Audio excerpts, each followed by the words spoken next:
Hello नमस्कार प्यारे बच्चों, कैसे हो आप लोग। मैं आशा करता हूं कि आप लोग बहुत अच्छे होंगे और आपकी पढ़ाई भी बहुत ही अच्छी चल रही होगी।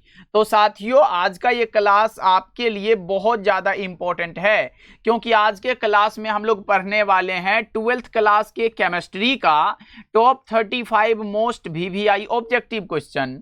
और साथियों, ये सभी ऐसे प्रश्न है जहां से आपके एग्जाम में सबसे ज़्यादा प्रश्न पूछे जाते हैं। तो मेरे भाई, आप लोग इस क्लास को बिल्कुल ध्यान से देखिएगा और आज के क्लास में दिए जाने वाले एक एक प्रश्नों को बहुत ही अच्छे से याद कर लीजिएगा। और ये सभी प्रश्न आपके एनसीईआरटी पैटर्न पर आधारित होने वाला है, तो आप लोग समझ सकते हो कि ये कितना ज्यादा इंपॉर्टेंट है। तो आइए हम लोग क्लास को स्टार्ट करते हैं। पहला नंबर सवाल आपके सामने है। तो यहाँ पे पूछा जा रहा है कि कॉपर पाइराइट निम्नलिखित में किसका अयस्क है। ये प्रश्न कई बार एग्जाम में आया है कि कॉपर पाइराइट निम्नलिखित में किसका अयस्क है। तो आप बता के चलोगे भैया कॉपर यानी कि तांबा का। करेक्ट आंसर आपका डी हो जाएगा। ओके, एग्जाम में आया हुआ है कि कॉपर पाइराइट का सूत्र क्या होता है। तो CuFeS2 होता है कॉपर पाइराइट का सूत्र। ये बात आपको याद रखना है, जो कि बहुत ही ज्यादा इंपॉर्टेंट है। चलो आगे बढ़ते हैं। अगला नंबर सवाल का जवाब यहां पे बता के चलिएगा। पूछा जा रहा है निम्नलिखित में कौन सा धातु सामान्यतः मुक्त अवस्था में पाया जाता है। निम्न में कौन सा धातु है जो सामान्यतः मुक्त अवस्था में पाया जाता है मेरे भाई। तो वो सोना होता है, सोना धातु मेरे भैया। ऑप्शन नंबर बी आपका बिल्कुल करेक्ट हो जाएगा। क्या होगा? ऑप्शन नंबर बी हो जाएगा।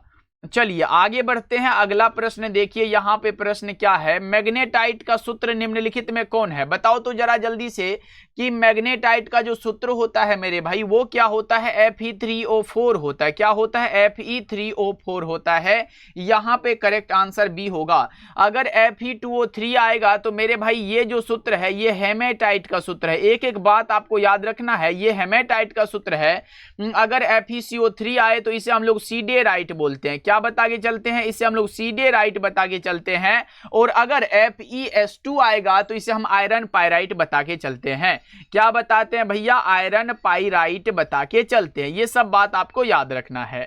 चलो आगे बढ़ते हैं। अगला नंबर सवाल का जवाब बताओ। क्रिस्टलीय ठोस पदार्थ का उदाहरण कौन सा है। तो क्रिस्टलीय ठोस पदार्थ का उदाहरण यहाँ पे चीनी हो जाएगा और यहाँ पे लवण हो जाएगा। क्रिस्टलीय पूछा है तो मेरे भैया उपरोक्त यहाँ पे दोनों हो जाएगा। प्लास्टिक बेरवादार यानी कि अक्रिस्टलीय ठोस है। अगला प्रश्न का जवाब बताओ। सहसंयोजक क्रिस्टल का उदाहरण बताओ। तो यहाँ पे हीरा हो गया, ग्रेफाइट हो गया और सिलिका हो गया। ये सभी यहाँ पे कोवेलेंट क्रिस्टल के उदाहरण है। डी ऑप्शन आपका करेक्ट हो जाएगा। नेक्स्ट नंबर सवाल का जवाब बताओ। क्रिस्टल तंत्र की संख्या कितनी होती है भैया? बताओ तो जरा सा। नंबर ऑफ क्रिस्टल सिस्टम मेरे भाई कितना होता है? 7 होता है। 6 नंबर सवाल का जवाब सी हो जाएगा। चलो 7 नंबर सवाल का जवाब बताइएगा। प्रश्न आपके सामने यहां पे आ चुका है कि BCC इकाई सेल में परमाणुओं की संख्या कितनी होती है। BCC यानी कि body centred cubic unit cell में परमाणुओं की संख्या 2 होती है। और अगर मेरे भाई कोऑर्डिनेशन नंबर पूछेगा तो कोऑर्डिनेशन नंबर यानी कि समन्वयन संख्या 8 होती है। ये बात आपको याद रखना है। चलिए आगे बढ़ते हैं। अगला प्रश्न यहां पे आ चुका है। मात्र 35 क्वेश्चन को करेंगे, इसलिए सभी साथी एक एक प्रश्नों को याद कर लीजिएगा। यहां पे है वह बिंदु दोष जो पदार्थ के घनत्व को कम कर देता है, क्या कहलाता है। वह बिंदु दोष जो पदार्थ के घनत्व को कम कर देता है मेरे भाई, वह कहलाता है शॉटकी दोष। ऑप्शन नंबर ए करेक्ट हो जाएगा 8 का। चलिए 9 नंबर सवाल का जवाब बताना है आपको। देखो यहाँ पे प्रश्न क्या है। ताप परिवर्तन से विलयन की मोलरता क्या होती है। अगर मोलरता है तो मोलरता परिवर्तित तो हो जाती है मेरे भाई। मोलरता परिवर्तित तो हो जाती है, लेकिन अगर मोललता आता तो वो अपरिवर्तित रहती है। चलो आगे बढ़ते हैं। 10 का बताओ। 10 नंबर सवाल क्या है। किसी भी विलयन में विलय तथा विलायक के मोल प्रभाज का योगफल कितना होता है। आपको ये एग्जाम में आ सकता है। ऑब्जेक्टिव में आया है कि विलय का मोल प्रभाज का सूत्र क्या है। तो छोटा n बटा में छोटा n प्लस n होता है। जबकि अगर आपसे विलायक का मोल प्रभाज पूछेगा तो बड़ा n बटा में छोटा n प्लस n होता है। ये दोनों को आपको याद रखना है। और यही पूछा है कि दोनों का योगफल करेंगे तो कितना हो जाएगा। तो यहाँ पे आप लोग बताओगे भैया यहाँ पे कितना हो जाएगा, दोनों से दोनों कट जाता है भैया, 1 बचता है। क्या 10 का ऑप्शन नंबर बी लगा दो। कैसे, ये देखो बट्टा में आप ऐसे भिन्न का जोड़ जानते हो ना, ऐसे निकालना होता है तो आप 1 निकालोगे। चलो आगे बढ़ते हैं, अगला नंबर सवाल का जवाब बताओ। यहाँ पे हेनरी का नियम क्या हो जाएगा, बताओ जरा सा। हेनरी का कौन सा नियम है भाई, तो हेनरी का नियम P बराबर KH हो जाएगा, P बराबर P नोट X, ये राउल्ट का नियम है। चलो आगे बढ़ते हैं, 12 नंबर सवाल का जवाब बताओ। विलियन के अनुसंख्यक गुणधर्म का उदाहरण है, विलियन के अनुसंख्यक गुणधर्म का उदाहरण क्वथनांक का उन्नयन होता है। 12 का सी ऑप्शन करेक्ट हो जाएगा। चलो बताओ, यहाँ पे प्रश्न है, द्रवित सोडियम क्लोराइड के वैद्युत अपघटन से कैथोड पर क्या मुक्त होता है, बताओ। 13 नंबर सवाल का जवाब। चलो बहुत अच्छे भैया, सोडियम धातु, और अगर एनोड पर पूछता तो क्लोरीन गैस बताते। अगला नंबर सवाल का जवाब बताओ। यहाँ पे अगला प्रश्न है, फैराडे का प्रथम नियम क्या है, तो फैराडे का प्रथम नियम M बराबर ZCT होता है, जिसमें कि Z एक नियतांक है जिसे हम लोग बता के चलते हैं, इसे हम लोग विद्युत रासायनिक तुल्यांक बताते हैं। क्या बताते हैं, विद्युत रासायनिक मेरे भाई तुल्यांक बता के चलते हैं। ओके, चलो आगे बढ़ते हैं, अगला बताओ। अगला प्रश्न है, एक फैराडे बराबर क्या होता है, एक फैराडे बराबर होता है 96,500 coulomb, 96,500 coulomb, option number A correct हो जाएगा। एकदम ध्यान से देखना है। चलिए आगे बढ़ते हैं, और मेरे प्यारे भाई एक इंपॉर्टेंट बात आपके लिए यह है कि अगर आप हमसे जुड़ के पढ़ना चाहते हो, हमारे द्वारा तैयार सभी सब्जेक्ट के इंपॉर्टेंट क्वेश्चन का नोट्स परचेज करना चाहते हो, तो आप लोग इस नंबर पे कांटेक्ट कर सकते हो। इसका चार्ज मात्र 199 है, जिसमें कि आपको सभी सब्जेक्ट का मिल जाएगा, चाहे आप हिंदी मीडियम से हो या फिर इंग्लिश मीडियम से हो। तो इस नंबर पे कांटेक्ट कर लीजिएगा, 7070 82 16 85 नंबर पे बोलिएगा भैया हमें यहाँ पे नोट्स परचेज करने हैं। मेरे भाई साइंस स्ट्रीम से हो या फिर आर्ट्स स्ट्रीम से हो, या ऐसे दोनों के लिए बना है, लेकिन आप ज्यादातर यहाँ पे फोकस हमें साइंस स्ट्रीम के लिए है। और ये 199 में भैया हम अभी से लेके एग्जाम तक आपके साथ रहेंगे। जो भी आपको जो भी प्रैक्टिस सेट चाहिए, क्वेश्चन बैंक चाहिए, सारा कुछ मिलेगा, बस हमें आप बताते चलिएगा। हम आपका नंबर सेव करके रखेंगे एग्जाम तक, और सारा कुछ हम फ्री में प्रोवाइड करेंगे, बस ये 199 में। ओके मेरे भाई, अभी से एग्जाम तक के लिए यही में हो जाएगा। देखो, सेल स्थिरांक का मात्रक निम्नलिखित में कौन है, दो इलेक्ट्रोडों के बीच की दूरी एवं उसके अनुप्रस्थ काट के क्षेत्रफल के अनुपात, यानी कि x बराबर L/A फॉर्मूला होता है। लंबाई का सेंटीमीटर बटा में एरिया का सेंटीमीटर स्क्वायर, एक से एक काट दो, 1 सेंटीमीटर बचा, इसको ऊपर करोगे तो सेंटीमीटर इनवर्स बचेगा। आपका सही जवाब ऑप्शन नंबर बी करेक्ट हो जाएगा मेरे भैया, समझ गए। चलो आगे बढ़ते हैं, अगला प्रश्न का जवाब बताओ।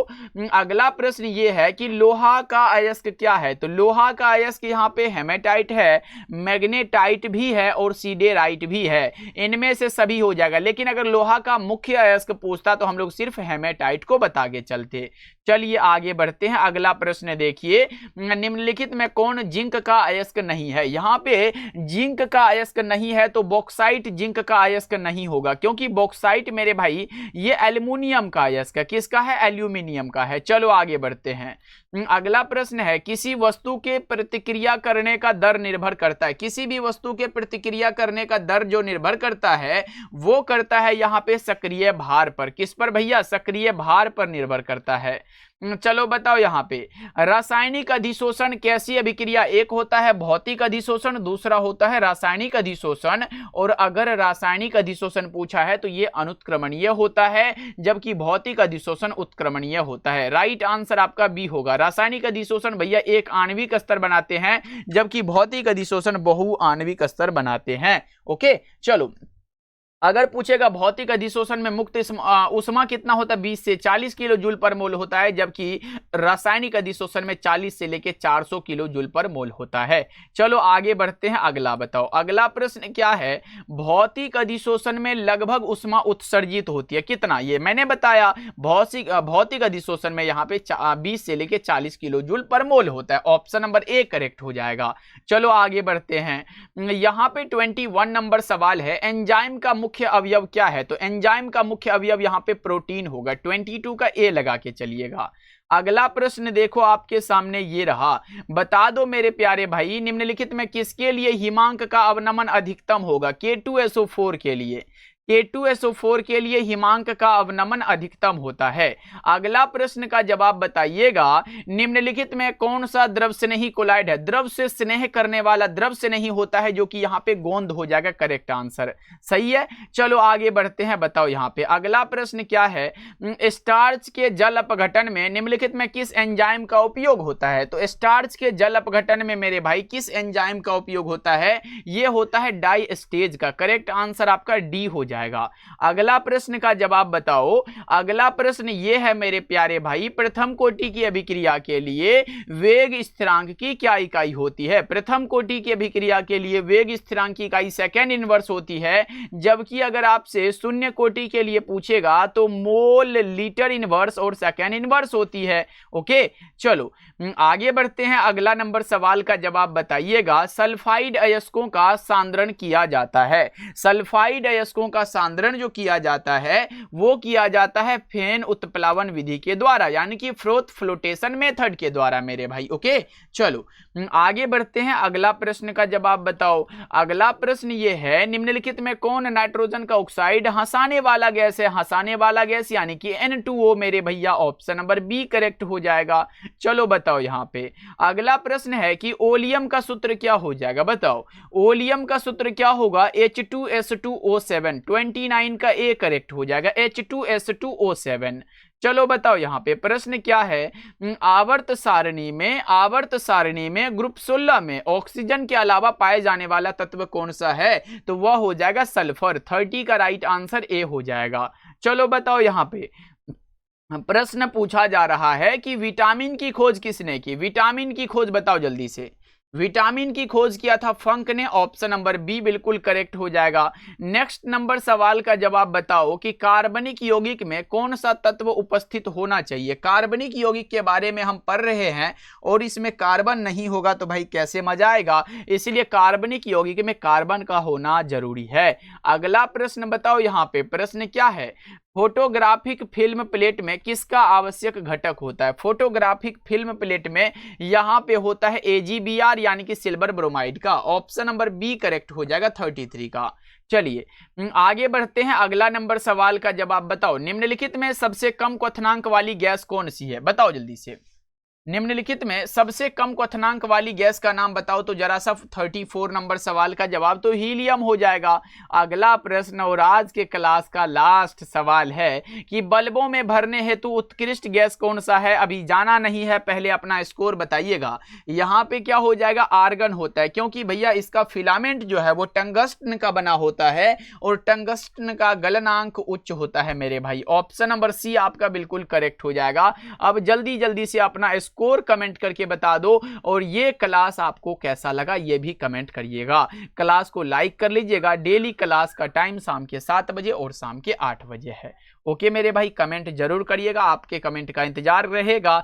और ऐसे जहां तक चैप्टर वाइज छूटा हुआ है वो भी जल्दी ही हम आपको कंप्लीट करवा देंगे। फिर हम VVI क्वेश्चन को कवर करेंगे, सारा इंपॉर्टेंट को। ओके मेरे भाई, मिलते हैं फिर अगले क्लास में। तब तक अपना ध्यान रखिएगा और प्यार बनाए रखिएगा। मिलते हैं फिर।